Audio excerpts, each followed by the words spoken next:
Oke, ya jam-jam rawan ya teman-teman ya, jam-jam rawan. Sebelumnya saya mengucapkan terima kasih untuk Energize, Pastor John yang sudah memberikan kesempatan bagi saya. Perkenalkan, nama saya Rio Marudut ya. Dan ketika kesempatan ini diberikan kepada saya jujur deg-degan gitu. Wah, deg-degan. Saya deg-degannya bukan waktu mau sharing gitu.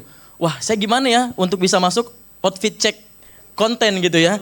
Saya sering lihat kontennya Kak Denny gitu. Wih, saya gimana ya cara bisa masuk outfit check kontennya Kak Denny hari Minggu gitu. Canda teman-teman, canda ya. Actual ini yang kedua kali saya ada di Energize. Yang pertama itu 2021 online, waktu masih Zoom. Kayaknya angkatan ini angkatan baru semua, jadi mungkin nggak tahu. Ya, jadi dan saya senang ketika ada di GSJ Batu Tulis, seperti kembali ke rumah. Ya, kembali ke rumah ya, karena saya kuliah dibiayai oleh GSJ Batu Tulis. So, boleh tepuk tangan untuk Batu Tulis ya. Ya.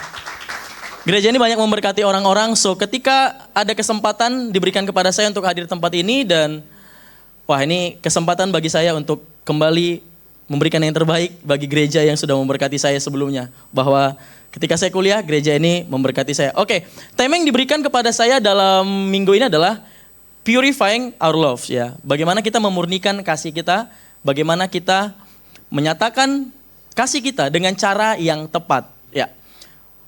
Next slide boleh dibantu karena there's no pointer here. Ya, oke. Mungkin bisa dibantu untuk pointernya ya. Ya, pertanyaannya kenapa gitu? Kenapa kita disuruh untuk purifying? Kenapa kita diminta untuk memurnikan kasih kita? Kan itu anak-anak sekarang kan gitu. Kamu harus makan. Kenapa? Gitu. Kamu harus pergi ke sana. Kenapa? Gitu ya. Thank you. Pertanyaan ini harus muncul gitu. Dan kita harus bisa jawab. Ketika kita minta orang untuk lakukan sesuatu dan dia bertanya kenapa, harus dia jawab gitu. Kamu marah? Enggak apa-apa. Gitu. Itu beda ya. Itu beda. Itu jenis lain ya. Itu ada di alam yang lain gitu ya. Kamu enggak makan? Enggak apa-apa. Masih kenyang gitu ya. Jadi why? Pertanyaan why? Kenapa kita harus memurnikan kasih kita? Karena kita semua apa? Berdosa. Sadar bahwa kita berdosa. Kita nggak ada yang nggak berdosa. Saya berdosa, Anda berdosa, semua kita berdosa. Kenapa? Karena dosa, tatanan berubah, moral dan spiritual jatuh. Ya, kita menjadi terbatas dalam menilai dan memahami segala sesuatu. Makanya nggak heran kalau kita pada akhirnya seringkali salah dalam bertindak, salah dalam memilih. Siapa yang pernah salah dalam memilih?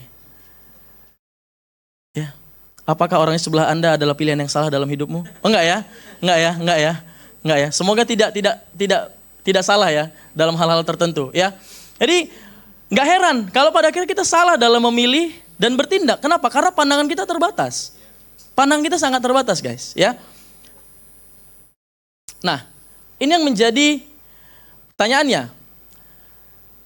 Karena dosa. Kita mengalami 3 hal ini, ya. Ada keterpisahan dari Allah, ada kekosongan, dan ada putus asa. Ya, ini banyak banget. Kita terpisah dari dunia ini, kita terpisah dari Allah sendiri, dan kita mengalami kekosongan. Oleh karena itu, kenapa banyak orang untuk mengisi keterpisahannya, dia menyatukan diri dengan hal-hal yang sebenarnya tidak sepantasnya untuk disatukan, gitu ya. Harusnya kita connect dengan Tuhan, tapi kita nggak connect dengan Tuhan itu sendiri. Kita connect dengan hal-hal yang lain, ya. Kita connect dengan hal yang lain. Lalu kekosongan, ada kekosongan yang tidak dapat diisi oleh apapun selain Allah. Itu kalau kita lihat banyak orang kerja keras, pamer prestasi, ya, lakukan yang menurut kita itu positive vibes banget. Coba tanya. Jangan-jangan ada kekosongan dalam hidupnya. Yang hanya bisa diisi oleh apresiasi orang lain. Yang hanya bisa diisi oleh pengakuan-pengakuan dari likes. Ya. Kalau orang sampai tiba-tiba naik gunung dan tiba-tiba jadi pelari culture. Nah, sakitnya nggak main-main. Ya. Sakitnya nggak main-main. Pelarian ya. Ada Kak Dening suka lari. Sorry Kak ya. Sorry Kak. Enggak gitu Kak maksudnya ya. Sakitnya nggak main-main ya. Jadi teman-teman ada kekosongan dalam diri setiap manusia. Nah ini yang terjadi dan hopeless. Teman-teman Akhir-akhir ini banyak banget kasus suicide yang meningkat. Saya kasih sedikit fakta. Jadi 1 Januari sampai 28 Mei 2025 tercatat 594 kasus bunuh diri. Laki-laki lebih banyak bunuh diri. Data dari Polri tinggi nih, pelaku bunuh diri adalah laki-laki. Laki-laki kalau ada masalah cerita aja guys ya. Gak apa-apa nangis, gak apa-apa nangis ya. Gak apa-apa nangis. Coba lihat muka kiri kanannya, jangan sampai ada yang lewat. Ya kuat-kuatin. Kuat-kuatin temannya ya. Kuat-kuatin, semangat temannya ya. Kuat-kuatin. Pesan saya adalah, kalau dunia ini jahat, jadilah orang baik. Ya, baiklah sama teman-teman ya. Kalau nggak bisa baik, seenggaknya nggak nyakitin. Ya, kalau belum bisa jadi orang baik, jangan nyakitin. Kalau belum bisa ngasih sesuatu, seenggaknya jangan kau ambil sukacita dalam kehidupan seseorang. Wah, berat sih ya. Berat ya. Yang sukacitanya pernah diambil, yang pernah direnggut ya, oleh orang terdekat bahkan, berat ya. Tapi jangan sampai bunuh diri, ya. Nah, ada satu pernyataan Berkhof bilang begini, manusia mengalami keadaan posse non mori, ya, mampu untuk tidak berdosa dan mati. Jadi kita sebenarnya bisa immortal. Oh, yang main Mobile Legends, yang main PUBG, senang kalau immortal, ya. Senang itu. Saya main PUBG di recall terus sama teman-teman saya. Guys, bantu guys, udah ngeprun mati lagi ya. Lalu kepada keadaan non posse, non mori, tidak mampu untuk tidak berdosa dan mati. Akhirnya kita nggak bisa kalau nggak berdosa. Bawaannya pengen berdosa aja gitu. Dan pada akhirnya kita mati gitu. Siapa pernah kepikiran mau mati? Tuhan mati aja kali gitu. Ya emang karena kita bisa mati, tunggu aja waktunya. Nggak usah minta Tuhan panggil sekarang. Entar aja santai. Ngapain mati cepet-cepet? Ya, karena kadang kita merasa kosong juga. Merasa hidup kita nggak berguna, mending mati aja. Nah, keadaan ini yang terjadi teman-teman, posse non mori, harusnya kalau kita nggak berdosa, kita nggak akan mati. Hidup bahagia bersama Allah, ada persekutuan yang baik dengan Tuhan, dan kita tidak perlu berdosa dan tidak perlu mati. Tetapi sekarang nyatanya kita harus berdosa, kesannya ya, karena lahir pun kita ada natur dosa. Nah teman-teman, jadi nggak cuman kita yang mengalami, semua makhluk itu mengalami konsekuensi dosa. So, ini yang terjadi kenapa kita mengalami kasih yang bias tadi. Ya, kasih kita menjadi bias, kita nggak bisa pure dalam menilai sesuatu, kita nggak bisa pure dalam melakukan sesuatu. Seenggaknya terbersit sedikit motivasi dalam hati kita. Ya, dalam kehidupan kita dipengaruhi oleh 3 aspek dalam melakukan sesuatu. Tujuan, motivasi, dan sarana. Ya, tujuan saya bagus nih, contoh tujuan saya mau bantu Pastor John. Pastor, ini saya kasih motor untuk Pastor supaya bisa San Mori. Wah, kalau San Mori berarti Pastor nggak pelayanan dong minggu. Udah, berarti kita ridingnya Sabtu aja ya. Sabtu, kita riding Sabtu, oke. Tujuannya bagus, supaya ada kendaraan untuk riding Sabtu ya. Motivasinya benar nih, supaya beliau bisa punya motor. Tapi sarananya, saya curi uang gereja. Tujuannya benar, motivasinya benar, sarananya salah. Oke, kita balik. Sarananya benar. Itu uang saya pribadi, ya. Tujuannya benar, tapi motivasinya. Pastor, kita posting dulu ya, Pastor ya. Puji Tuhan, semoga engagement-nya tinggi, banyak FYP, mantap. Supaya saya bilang, nggak salah dengan yang FYP, nggak salah dengan viral, tapi motivasi urusan Tuhan, ya. Saya nggak bisa mengukur motivasi teman-teman, ya. Kalian yang duduk sini fokus, saya nggak tahu pikiran kalian melayang atau tidak. Motivasi kalian ke gereja hari ini untuk lihat saya, lihat Tuhan, atau lihat seseorang, nggak tahu ya. Itu di hadapan Tuhan. Sarana benar, motivasi benar, tujuan salah, bisa? Bisa. So ini teman-teman bisa putar-putar dalam kehidupan ini. Tapi yang pasti sarana dan tujuan itu mungkin bisa terukur, tapi motivasi tidak terukur. Karena kita bias. Kita mengalami keterbatasan dalam hidup. So, kita nggak totally murni, harus diakui, kita semua egois. Ya, kita semua egois. Saya egois. Kalau dikasih kesempatan dalam memilih menyelamatkan diri hari ini ketika ada sesuatu, pilih selamatin diri sendiri atau selamatin orang sebelah, mungkin kita akan lari duluan paling pertama. Sesederhana itu, kita semua egois. Dan nyatanya, kita memang egois. Manusia mau jadi serupa dengan Tuhan karena keegoisan kan? Tapi Tuhan menopang kita, menolong kita. Dia menyatakan kasih yang benar-benar tulus itu, dia datang ke dunia Supaya ini loh kasih yang benar, bukan tentang apa yang bisa saya dapatkan, tetapi apa yang bisa saya berikan. Oke, kita lanjutkan. Lalu apa solusinya? Yesus solusinya. Sederhana lah. Nggak usah muluk-muluk, Yesus solusinya. Mau solusi apa lagi yang kalian butuhkan? Mau perlu ekstra-ekstra? Nggak usah, Yesus solusinya. Cukup Yesus. Sekali Yesus, selamanya Yesus, cukup Yesus. Ya. Sebab upah dosa adalah maut, tetapi kasih karunia Allah adalah hidup yang kekal dalam Kristus Yesus Tuhan kita. Allah melakukan ini untuk kita karena Ia mengasihi kita. Ya, dan menginginkan kita mengenalnya. Jadi Tuhan melakukan sesuatu karena Dia mengasihi kita. Dan Dia juga mau kita mengenal Dia gitu loh. Omong kosong, kalau seorang pria baik hati, tampan dan rupawan, random, ngirimin sesuatu, ini buat kamu. Selamat makan.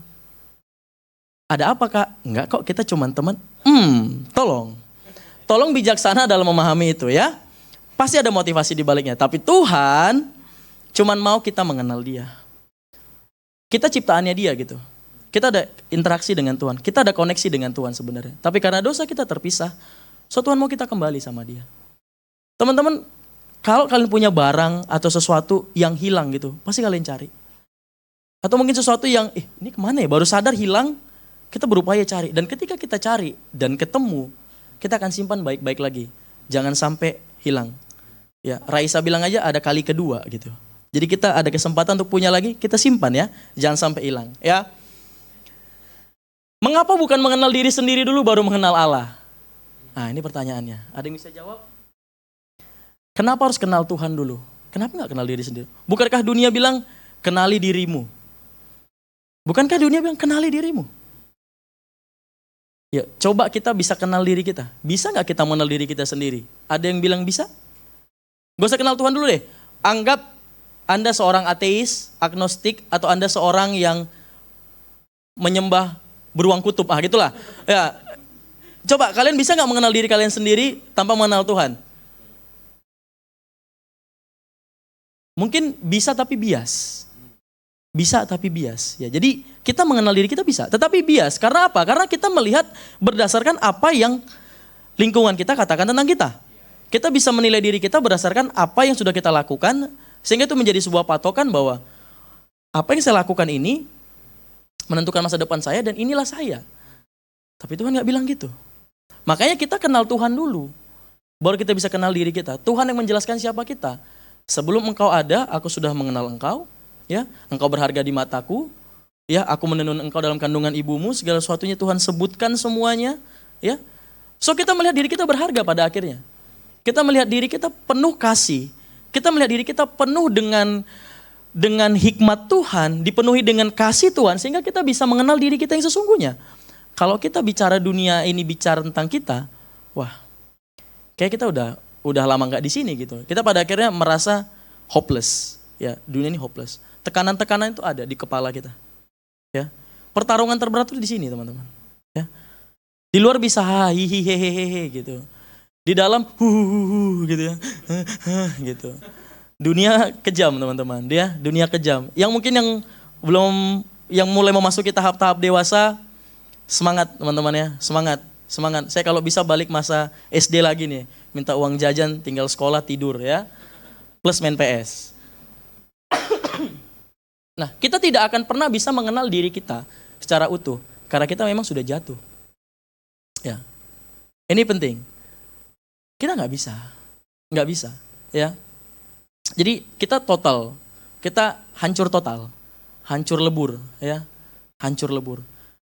Ketika manusia ditendang keluar dari taman itu, mereka hancur lebur, mereka terpisah dari Tuhan. So ini kenapa pada akhirnya perpisahan nggak semudah itu. Perpisahan tidak bisa diterima semudah itu, ya. Mereka mengalami keterpisahan. Mereka juga nggak bisa move on dari Tuhan sebenarnya, ya. Pada akhirnya kenapa? Begitu banyak cara dilakukan manusia untuk ketemu Tuhan. Kita punya sense of worship dalam hidup kita. Kita punya hasrat ingin menyembah. Itu kenapa orang-orang terdahulu ada dinamisme, animisme, ya. Menyembah patung kuda, menyembah lapangan banteng. Nggak ada ya, nggak tahu ya. Karena kita punya sense of worship, kita mau nyembah aja bawaannya. Tapi salah yang disembah. Ya, yang disembah salah. Sorry, izin saya butuh minum. Mengalami gangguan ini. Ya. Jadi kita nggak pernah bisa mengenal diri kita secara utuh karena kita udah jatuh. Tapi rasa menyembah itu ada. Itu kenapa pada akhirnya ketika manusia mencari Allah yang sejati itu nggak pernah ketemu. Tuhan yang inisiatif datang ke dunia. Ini loh aku yang menciptakan engkau. Ini loh kasih yang sejati itu. Ini loh. Begini caranya mengasihi. Begini caranya mencintai. Begini caranya bertindak yang benar. Begini caranya tulus. Begini caranya murni. Ini yang sesungguhnya. Lihat aku aja, kata Tuhan. So, kita gak bisa kenal diri kita tanpa kita mengenal Tuhan. Dari mana kita kenal Tuhan? Dari firman-Nya, dari Alkitab.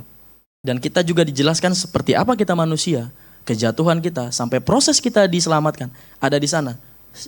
Baca Alkitabmu. Ya. Cukup baca Alkitabmu, cukup.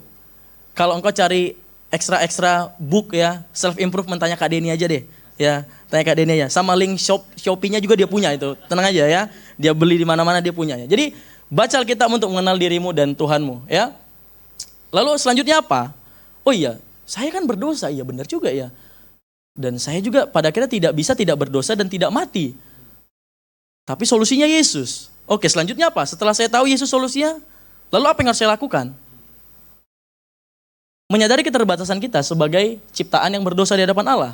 Dan minta hikmat-Nya menuntun kehidupan kita senantiasa. Dan ini akan memerdekakan kita. Amin? Amin. Firman Tuhan selesai. Enggak, kita lanjutkan ya. How? Bagaimana? Bagaimana caranya? Bagaimana caranya? Ada beberapa hal yang perlu kita pelajari pada pagi hari ini. Ya siang lah ya, sudah siang. Yang pertama, connected with God ya. Kita terhubung dengan Tuhan. Boleh satu orang bantu saya baca dalam Yohanes 15 ayat 3-5? Satu orang bantu saya.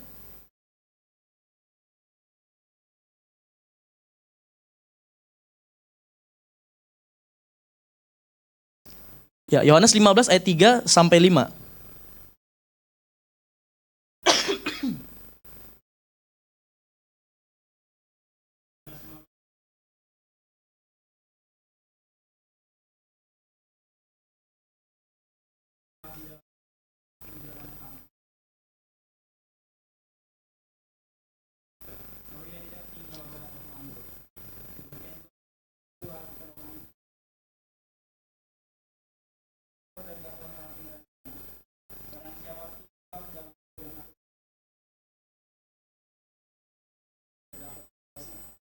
Iya, harus terhubung dengan pohon kehidupan, sumber kehidupan, Allah itu sendiri.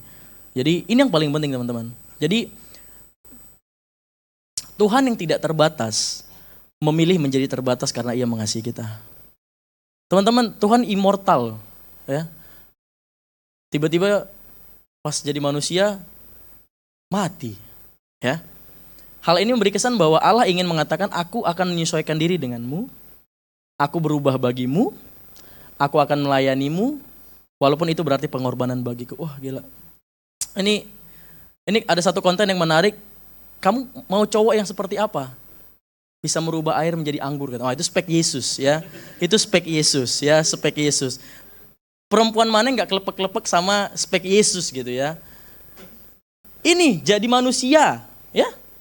Aku mengasihimu, aku menyesuaikan diri denganmu. Aku berubah bagimu. Wah, dari surga turun ke dunia, lahir di parkiran. Ya itu kan parkiran keledai ya, karena samping hotel tidak ada di parkiran gitu. Wah Yesus lahirnya di parkiran gitu ya, di palungan.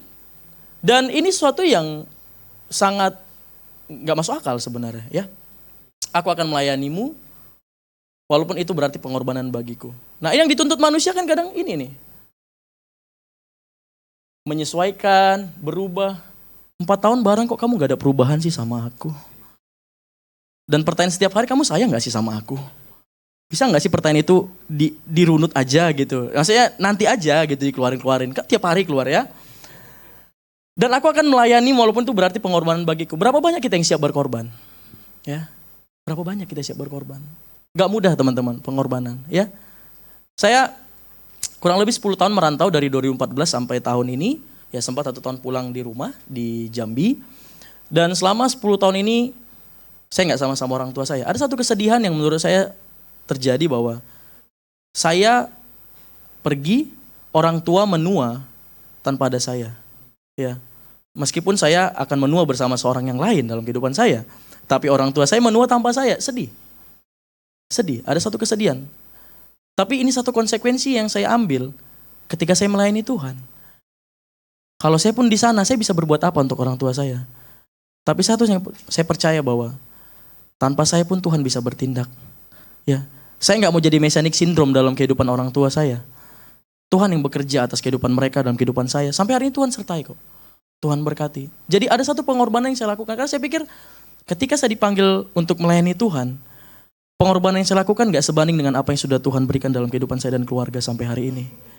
Saya hanya meninggalkan mereka di suatu waktu, kalau saya butuh saya bisa pulang. Saya bisa pulang, saya bisa ketemu mereka gitu. Tetapi apa yang sudah Tuhan berikan dalam kehidupan saya gak sampai harus mati. Ya, mungkin ada misionaris yang mengalami lebih banyak penderitaan, tapi saya tidak mengalami itu. Ketika mereka bisa dengan setia melayani Tuhan, kok saya yang dalam masih enak banget ya bisa melayani tempat ini dengan ruangan yang enak seperti ini. Kenapa saya harus mengeluh di hadapan Tuhan? Ya, Tuhan sudah memberikan yang terbaik dalam kehidupan saya. Jadi, teman-teman coba lihat hidupmu. Coba lihat apa yang sudah Tuhan kerjakan dalam kehidupanmu sampai hari ini. Ya, masihkah kita minta hal ini ya dalam kehidupan kita? Ya, menyesuaikan diri. Tuhan sudah menyesuaikan diri dengan kita kok. Makanya saya bilang saya menjadi percaya dengan kekristenan karena Allah yang saya sembah bukan Allah yang cuman omdo. Ya. Pikul lakukan kupasang, dia pernah jadi manusia. Dia pernah puasa. Dia pernah dicobai. Dia pernah takut, ya. Dia pernah diancam dan bahkan dia dibunuh gitu, teman-teman. Bukankah itu semua kita takuti hari-hari ini? Kita khawatir, overthinking, nggak bisa tidur, ya. Akhirnya ada ucapan hai, ya. Hanya karena ucapan hai, buyar move on 1 tahun, ya. Aduh, malam ini nggak ada, ya. Teman-teman, come on gitu, come on. Jangan overthinking ya, jangan penuh kekhawatiran. Oke, semua kita khawatir, ya. Saya juga khawatir gitu. Laki-laki pasti makin dewasa makin banyak khawatirnya. Nih saya mau ngidupin anak orang, mau makan apa kan gak bisa makan cinta gitu. Kak, kita mau makan apa? Kok kita mau makan apa? Dek, di rak buku itu masih ada buku self improvement. Coba improve dirimu supaya bisa hidup dengan lebih baik. Nggak bisa gitu. Tetap butuh uang, ya. Tetap butuh hal-hal yang bisa kita berikan yang terbaik. So ini perlu kita pahami teman-teman, bahwa hidup kita penuh kekhawatiran, hidup kita penuh ketidakpastian. Satu-satunya yang pasti dari kehidupan adalah ketidakpastian itu sendiri. Kita nggak pernah tahu besok jadi apa, 1 jam lagi seperti apa, nanti pulang ini kita seperti apa terjadi, nggak pernah tahu. Tetapi Tuhan sudah datang ke dunia dan merasakan seperti apa yang kita rasakan. Ia melayani, justru dia yang dipersekusi. Nah ini penting untuk teman-teman ya. Kalau engkau setia dalam Tuhan, tapi masalah hidupmu makin banyak, mau naik level tuh guys. Ya, lihat. Oh ini kayak ujian nih, mau naik level nih. Nah ini mau naik level nih gitu. Jadi teman-teman, mari kita lihat bahwa Tuhan sudah berupaya melakukan yang terbaik dalam kehidupan kita. Ya. Yang kedua, layani Tuhan. Layani Tuhan. Boleh satu orang bantu saya baca Roma 6 ayat 1 dan 2, dan satu lagi ayat 15 dan 18. Masih dalam Roma 6 itu sendiri teman-teman. Coba.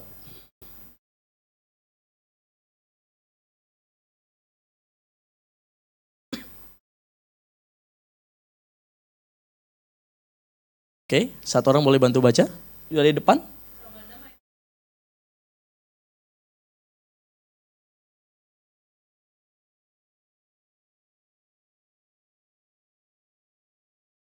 Ayat 2.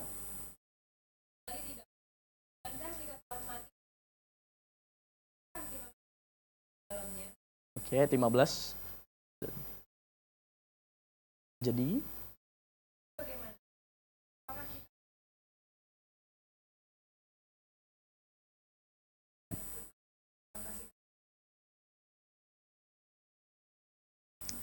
16.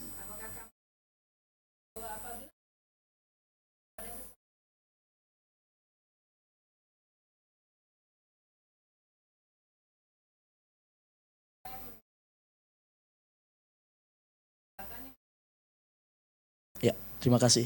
Oke. Nanti aja, oke ya. Jadi teman-teman lihat bahwa apakah karena begitu besar kasih karunia Tuhan dalam kehidupan kita, kita boleh semena-mena waka-waka dalam jalan hidup ini? Enggak ya.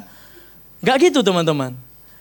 Hidupmu harus teratur, ya. Kalau dikatakan gini, zaman dahulu orang itu hidupnya dalam perbudakan. Jadi kalau memang engkau ditakdirkan sebagai budak, ya udahlah. Jadi budak mau diapain terserah. Ya kalau teman-teman nonton Gladiator 1 dan 2 itu parah banget tuh. Para budak diadu dengan hewan gitu ya.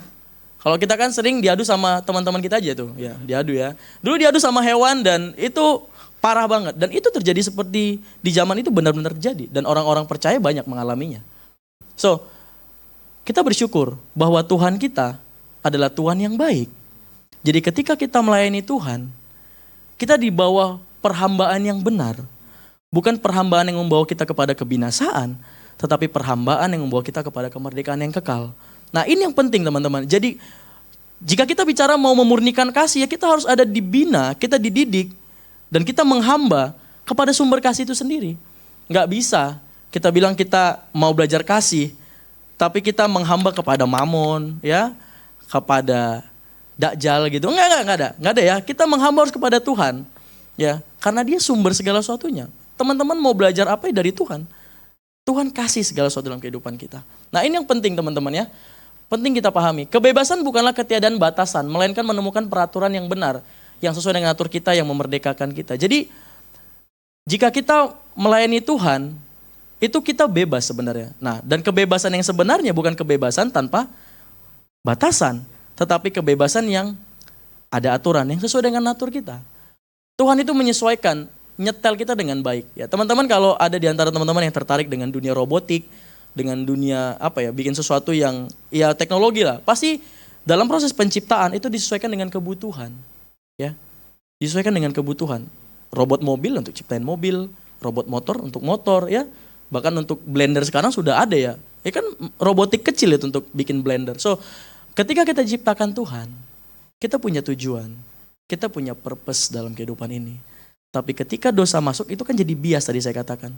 So ketika kita mau diperbaiki lagi, ya kita kembali sama Sang Pencipta. Kita menghamba, kita dirakit, kita diperbaiki ya. Mungkin firman Tuhan bilang kamu seperti bejana tanah liat yang dibentuk oleh Tuhan. Jadi teman-teman, kita nggak sepenuhnya bebas sebenarnya. Kalau kita mau bebas, kita nggak benar-benar bebas. Ini paradoks kehidupan. Kalau kau mau bebas, kau harus ada aturan. Tapi kalau kau mau terbatas, silahkan bebas. Nah, nanti silahkan dicerna kata-kata ini ya. Ya, silahkan dicerna dengan baik bahwa memang ketika kita menghamba, kesannya kita di bawah aturan-aturan yang mengikat, yang enggak jelas gitu. Tetapi nyatanya ini yang memerdekakan kita. Ya. Menghambalah kepada Tuhan. Jadi ini yang bagian kedua. Yang bagian ketiga cukup panjang sebenarnya. Jadi saya cepetin bagian ketiga, set boundaries ya. Teman-teman coba bikin batasan dalam hidupmu. Boleh satu orang bantu baca 1 Korintus 6 ayat 12, satu ayat saja. 1 Korintus 6 ayat 12. Coba.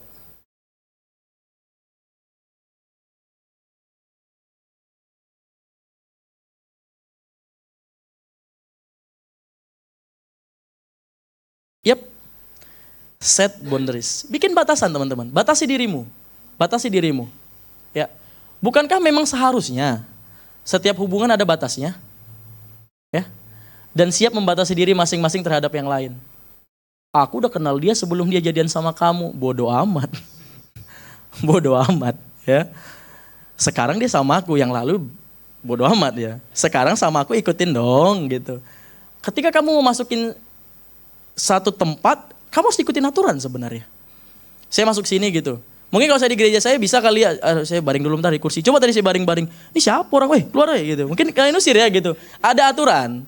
Ya, karena ini bukan tempat saya yang biasanya, saya ada aturan gitu. Dan ketika kita komit untuk masuk dalam sebuah komunitas, masuk dalam sebuah hubungan, kita bisa membatasi diri. Ya. Dan memang harusnya begitu kan? Gitu gak sih teman-teman? Makanya saya bold nih. Bukankah memang seharusnya gitu? Karena emang ada orang-orang yang nggak mau ikatan, ya. Banyak FWB kan, friend with Bible, ya, ya. Banyak ya orang yang masih nggak mau ini ya terikat gitu. Udah kita have fun aja gitu, kita jalanin aja gitu, jalan, mentok gitu. Kenapa dulu dimulai? Aduh, saya nggak enak gitu. Nah inilah, kalau nggak enakan, pasti berujungnya nggak mengenakan. Jadi mending dari awal, sorry kak, kamu terlalu baik buat aku. Oke, nggak apa-apa ya. Tapi kalaupun teman-teman udah masuk dalam satu relasi, nih harusnya ada batasan. Sorry aku udah nggak bisa ya, sorry nggak. Jam juga harus udah diatur, ya. Jam teleponan, jam makan. Emang ribet sih, ribet. Kalau nggak mau ribet nggak usah deh, nggak usah punya hubungan, bener. Ya, makanya kita pun dengan Tuhan demikian, ada jam doa, ya. Ada jam doa, Tuhan Allah yang pencemburu katanya. Ya, Tuhan itu maunya disisihkan waktunya, bukan disisakan. Tuhan ini sisa waktuku ada 5 menit, bolehlah 5 menit cukup ya Tuhan ya gitu. Ya boleh sih boleh aja gitu, cuman kan enggak quality time. Akhirnya quality control jatuhnya kan. Oh ini gimana gitu.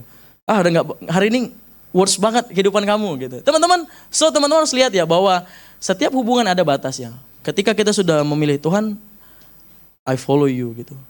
Ya seumur hidup saya akan ikut Tuhan. Dan hal-hal lain yang mungkin pernah saya lakukan, saya mulai batasi. Enggak dulu. Komunitas-komunitas yang enggak membangun, skip dulu, skip. Untuk teman-teman yang sedang bangun bisnis, fokus untuk hal-hal yang enggak penting lagi, ditinggalin aja gitu. Kumpul-kumpul yang enggak penting. Tapi kalau kumpul-kumpul sama teman-teman yang punya value yang sama untuk bangun bisnis, silakan ketemu. Untuk teman-teman yang mungkin fokus kuliah ya, ada sini yang kuliah, ketemu sama teman-teman yang kuliah, ngomongin kuliah gitu ya. Jangan ngomongin yang lain gitu. Situ udah pacaran, lu aja gak laku gitu ya. Enggak gitu ya, sorry saya enggak gitu ya. Tapi teman-teman fokus kuliah, fokus jalanin apa yang sedang kau hadapi sekarang. Batasan-batasan itu bikin supaya makin enteng nih. Karena kalau semua dijalanin, kita gak nyampe ke tujuan itu. Kesini masuk, situ masuk. Kapan nyampe sana?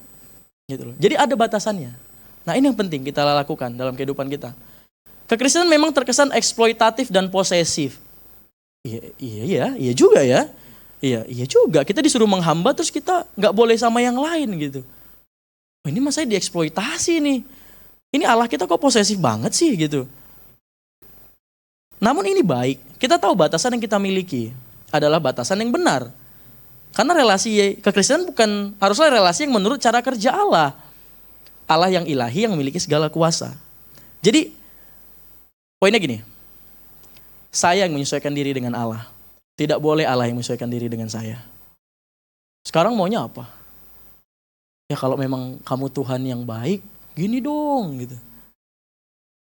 Diturutin sekali. Ujung-ujungnya kemana? Kita juga mentok kan. Malah pada akhirnya gini, saya yang menyesuaikan diri dengan Tuhan. Gak boleh Tuhan menyesuaikan diri dengan kita. Karena Tuhan udah pernah loh menyesuaikan diri dengan kita. Ya, dia udah duluan loh menyesuaikan diri dengan kita. Jadi manusia, terhina, mati dan bangkit lagi. Puji Tuhan dia bangkit lagi kan. Kita gak bisa bangkit lagi, kita harus dibangkitkan oleh dia gitu loh. Nah kuasanya luar biasa. Dia pernah digoda, dicobai, ya pernah puasa. So, udah duluan, jadi gak usah disuruh, Tuhan yang ngikutin saya. Lah kan saya udah duluan. Malah kamu gak pernah kepikiran saya bisa jadi manusia. Mungkin gitu kan menurut Tuhan. Emang manusia pernah kepikiran Tuhan jadi manusia? Enggak. Makanya sampai sekarang orang banyak gak terima Yesus jadi manusia. Yesus Allah yang menjadi manusia banyak gak terima. Karena pikiran kita terbatas. Tuhan jadi pohon mangga pun bisa, tapi buat apa? Gitu loh. Dia memilih menjadi manusia supaya dekat dengan kita. So, teman-teman, kalau orang sudah melakukan sesuatu yang baik buat kita, mana balas budimu? Kalau sudah berkorban bagimu, mana respon baikmu terhadap mereka? Ini Tuhan loh. Jadi, kalau engkau mau punya kasih yang murni, kasih yang sejati, ikuti teladan Yesus. Ya, bikin batasan-batasan yang jelas dalam kehidupan kita. Jangan sampai kita, kok aku udah Kristen tapi kok aku nggak mengalami sebuah terobosan dalam kehidupanku. Coba perhatikan, apakah engkau bikin batasan-batasan yang jelas dalam hidupmu? Kak aku dalam kuliahku kayaknya nilaiku stuck banget. Sudahkah kau bikin batasan-batasan dalam kehidupanmu? Atau masih belum fokus, masih belum pada jalur yang tepat. So ini perlu kita lakukan. Melihat kehidupan kita dalam hari-hari ini. Jadi jangan sampai kita banyakkan ngeluh kepada Tuhan, tapi kita nggak pernah melihat diri kita. Sebenarnya kita ini di jalur yang mana sih? Ya. Kalian ke gereja, kalian tahu firman, kalian baca Alkitab. Tapi kalian masih belum fokus harus kemana. Ya hari ini kita belajar bareng-bareng ya teman-teman. Ketika engkau sudah connect dengan Tuhan, engkau sudah melayani Tuhan, sekarang bikin batasan. Engkau sudah dekat, engkau sudah melayani, tapi nggak ada bikin batasan, ini sama aja. Itu sama dengan kau isi air, tapi tandonnya bocor gitu. Gak pernah penuh.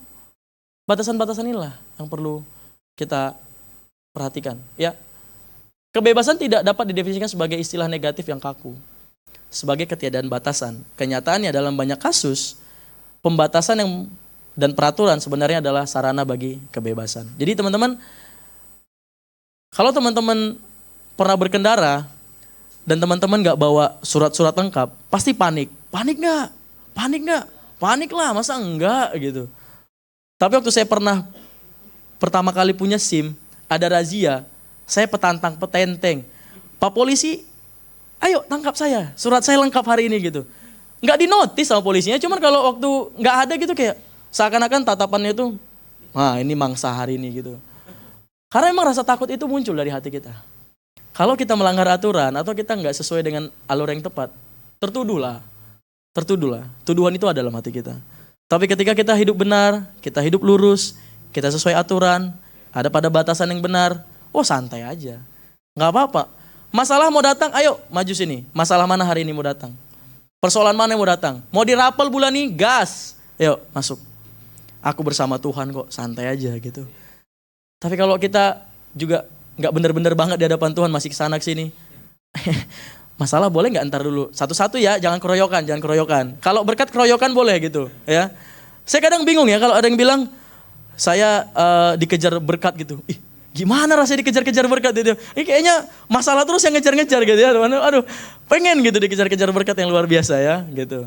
Karena ya kita bersama dengan Tuhan tuh tenang gitu ya, tenang. Kita ada kedamaian gitu ya. Kalau dak-dikduk itu dikejar tagihan ya, dikejar tagihan. Nih teman-teman, ntar lagi tanggal 25 silakan dilunasi ya. Teman-teman harus diperhatikan ya, harus diperhatikan bahwa kebebasan itu bukan kebebasan yang benar-benar bebas. Jadi ketika kita mau dapat memurnikan kasih kita dalam Tuhan, kita harus set diri kita. Saya mau hanya belajar kasih dari Tuhan. Dari dunia kita bisa belajar kasih. Teman kita juga punya kasih kok. Tapi Allah Maha Kasih. Ya. Kita bisa memaafkan, tapi Tuhan Maha Pemaaf. Kita bisa mengampuni, tapi Tuhan Maha Pengampun. Kita nih, orang bersalah sama kita maafin. Tapi setelah itu kita enggak akan jaga diri aja, udah sorry. Cukup maaf tapi kayaknya enggak lagi deh. Ya. Aku maafin kamu gitu, tapi enggak lagi. Karena baikan dan balikan itu dua hal yang berbeda. Ya. Oke, kita baikan, tapi sorry kita enggak bisa balikan. Ya. Kayaknya banyak yang relate ya. Kak Denny sumringah di belakang dia. Oke ya. Jadi kita harus tahu bahwa ini bukan negatif dan kaku. Tuhan mau kita dalam hal yang baik. Nah ini penting. Ini ada God's love consequences ya. Adanya persekutuan yang erat dengan sumber kehidupan. Pada akhirnya ketika kita ada dalam kehidupan bersama dengan Tuhan, ini ada konsekuensinya. Ada persekutuan dengan Tuhan ya. Ada kepenuhan, ada keutuhan. Bukan karena kita bisa, tapi karena Allah yang memenuhkan siapa kita. Jadi ini teman-teman perlu lihat bahwa di dalam Tuhan ada persekutuan, di dalam Tuhan ada kepenuhan, di dalam Tuhan ada harapan. Ya, kalau engkau anak-anak Tuhan, harusnya engkau bisa penuhin ini dalam kehidupan sesamamu. Kau berkomunitas dengan baik, ya. Engkau bisa menjadi pemenuh dalam kehidupan teman-temanmu, ya. Mereka yang lemah engkau kuatkan, mereka yang berduka cita engkau kasih sukacita, ya. Mereka yang mulai goyah engkau kuatkan, ya. Mereka yang mulai putus asa kau berikan harapan. Bukankah itu yang Tuhan sudah berikan dalam kehidupan kita? Kalau enggak, lu anak siapa? Ya. Anak dajal. Ya. Tolong teman-teman ini, kalau engkau bersekutu dengan Tuhan, kau dapat ini. Ya, konsekuensi dari kasih Tuhan ini. Ada persekutuan, ada keutuhan, ada harapan gitu. Dan kalau engkau gak bisa berikan ini bagi sesamamu, berarti ada yang salah dengan dirimu. Ya. Kak, aku lagi ini. Semangat ya. Harus semangat. Kita bisa memberi penguatan, kata-kata penguatan. Atau setidaknya kalau kau nggak bisa, Kak aku introvert. Kan teman-teman introvert ya, bukan bisu ya. Kan bisa texting. Ah sorry kak, aku dry text. Oh itu beda cerita. Ya itu beda cerita ya. Teman-teman harus bisa paham bahwa kita bisa kok jadi berkat dengan cara kita sendiri. Ya, nggak ada orang yang bisa jadi berkat. Temukan cara lu. Wih kayak Hindia ya. Ya kayak Hindia. Teman-teman, mari perhatikan ini bahwa Tuhan itu sangat luar biasa dalam kehidupan kita. Kita yang tadinya kosong, terpisah, hopeless gitu. Tiba-tiba ada persekutuan, ada kepenuhan, ada harapan. Luar biasa. Ini yang dibutuhkan manusia. Ini yang dibutuhkan setiap kita. Uangmu tidak menyelamatkan engkau, asuransimu tidak bisa menyelamatkan engkau di masa-masa kritis sekalipun. Tuhan yang bisa. Hanya Tuhan yang bisa. Jangan berpegang pada sesuatu yang bukan Tuhan. Ya. Boleh teman-teman. Engkau mempersiapkan masa depanmu, menyiapkan segala sesuatu, boleh. Enggak ada yang salah. Tetapi jangan letakkan itu di tempat yang pertama. Ya. Dan Tuhan pun jangan hanya letakkan Tuhan di tempat yang pertama. Saya letakkan Tuhan di tempat pertama. Yang kedua apa bang? Yang kedua hobi saya nih. Yang ketiga ini saya nih. Enggak. Tuhan harus ada di semua lini kehidupanmu. Ya, jangan cuma satu tempat. Kalau cuma di atas ya kayak berhala aja. Kan bisa berhala taruh di atas. Udah. Selebihnya nggak perlu pakai dia gitu. Tapi ketika dalam segala aspek kehidupanmu kau libatkan Tuhan. Enak banget. Ya. Ada Tuhan dalam hobimu, ada Tuhan dalam pekerjaanmu, ada Tuhan dalam relasimu, ada Tuhan dalam pendidikanmu, ada Tuhan di keluargamu. Itu masalah boleh hadir, masalah boleh datang, tetapi bersama Tuhan kita punya harapan. Karena ada persekutuan tadi, ada kepenuhan. Aku bikin postingan kak, like-nya cuma 3, nggak apa-apa. Nggak apa-apa, saya posting apa yang saya suka. Saya bukan posting untuk dapat orang suka. Ya. Jadi I post what I like, ya. Saya bukan posting untuk sebuah like. Jadi kalau kau tujuannya cuma untuk like, kak postinganku apa jelek ya? Enggak, posting aja apa yang kamu suka. Kalau kamu bikin konten sesuatu yang edukasi, bikin aja, ya. Karena kamu suka, gitu. Jadi jangan karena like. Kau lakukan ini nggak ada yang puji, ya berarti kau haus pujian. Tapi ketika engkau penuh di dalam Tuhan, Tuhan lihat kok. Ya, pujian manusia terbatas. Tapi kalau teman-teman tahu temannya berbuat baik, disupport lah ya, supaya makin semangat orangnya gitu. Tadi bro keren banget ini, keren banget. WL tadi keren banget ya, pemain musiknya keren banget ya. Tadi pemain drumnya ada sedikit miss, dia ketawa sendiri, saya lihat, karena saya pernah main drum dan oke. Yang lain nggak notice, oke, saya senyum-senyum juga karena ada sedikit tadi. Nggak apa-apa, karena kita tahu ya, kita tahu bahwa kita sama-sama dalam Tuhan harus saling menguatkan. Kalau bukan kita siapa lagi? Ya, kalau bukan sekarang kapan lagi? Ya, ini teman-teman. Kesimpulan, melekatlah kepada sumber kasih itu karena kita tidak bisa menata ulang kasih kita tanpa Kristus. Itu yang paling penting. Ya. Kamu tepuk tangan deh, tepuk tangan. Kayak dari tadi ketunda gitu ya. Ketunda tepuk tangannya. Ya. Sebelum saya akhiri, saya untuk main musik untuk maju. Ya. Main musik untuk maju boleh ya, mungkin keyboard boleh deh ya. Ya, jadi jika teman-teman bicara kasih ya, kasih yang murni, kasih yang sejati. Dalam perjalanan hidup saya mengikut Tuhan, saya menemukan sebuah hal yang luar biasa bahwa mungkin dari Purifying Our Love sini, saya menemukan satu kesimpulan kecil ya bahwa unconditional love dari Tuhan itu sesuatu yang menyelamatkan hidup saya gitu ya. Jadi teman-teman, kasih Tuhan itu tidak terbatas dalam kehidupanmu, tetapi engkau juga harus membatasi dirimu untuk melakukan segala sesuatu. Jadi ketika saya memilih untuk jadi hamba Tuhan, hidup saya terbatas banget gitu ya. Ya, hidup saya terbatas banget. Pada akhirnya peran itu nggak bisa dilepasin pada akhirnya gitu. Nggak bisa dilepasin. Saya kan hamba Tuhan ya gitu. Hamba Tuhan gak harus pendeta ya teman-teman ya. Saya bilang teman-teman, kebetulan saya pendeta gitu. Kebetulan aja nih gitu. Ya, kalau teman-teman juga hamba Tuhan meskipun bukan pendeta. Jadi ketika itu melekat, itu jadi identitas.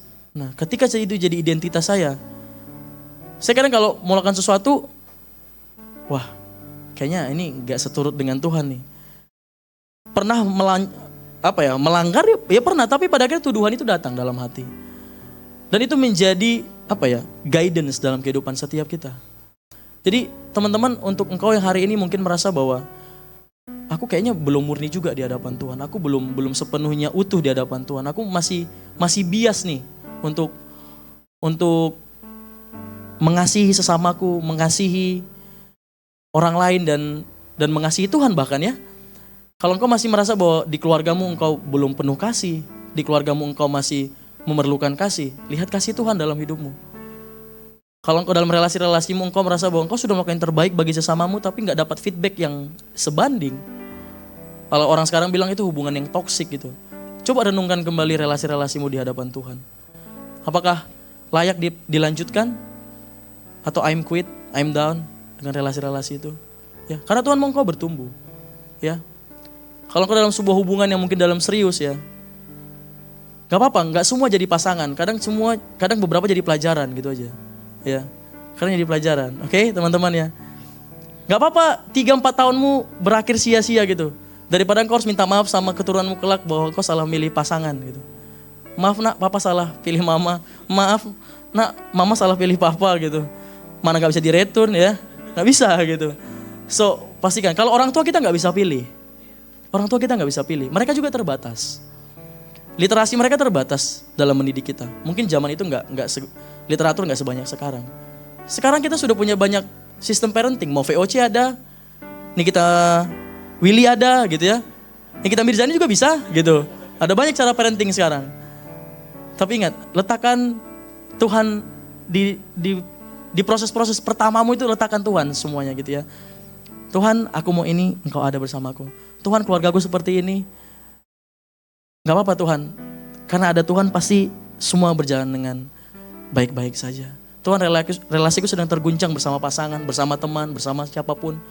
Tuhan tolong aku. Ya, karena Tuhan, kita memerlukan Tuhan ya. Kita gak bisa menata ulang kasih kita. Ya, gak bisa. Kalau mungkin sekarang kau meletakkan Tuhan yang lain di dalam hidupmu. Coba segera runtuhkan berhala-berhala itu. Ya, kau nggak harus nyembah patung di rumahmu nggak. Ya, handphonemu bisa jadi berhala dalam hidupmu. Ya, kerjaanmu bisa jadi berhala dalam hidupmu. Ya, pasanganmu bisa jadi berhala dalam hidupmu.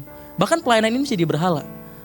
Ya, jadi coba lihat apa yang Tuhan katakan tentang pelayanan, apa yang Tuhan katakan tentang hubungan, apa yang Tuhan katakan tentang dirimu, apa yang Tuhan katakan tentang kasihnya terhadap kehidupanmu. So, semua itu proses setiap waktu. Ya, proses setiap waktu. Belajar setiap waktu, dimurnikan setiap waktu. Ya, proses pemurnian itu bukan satu kali dan selesai saat engkau dibaptis atau engkau masuk gereja, enggak. Itu seumur hidup sampai engkau dipanggil Tuhan.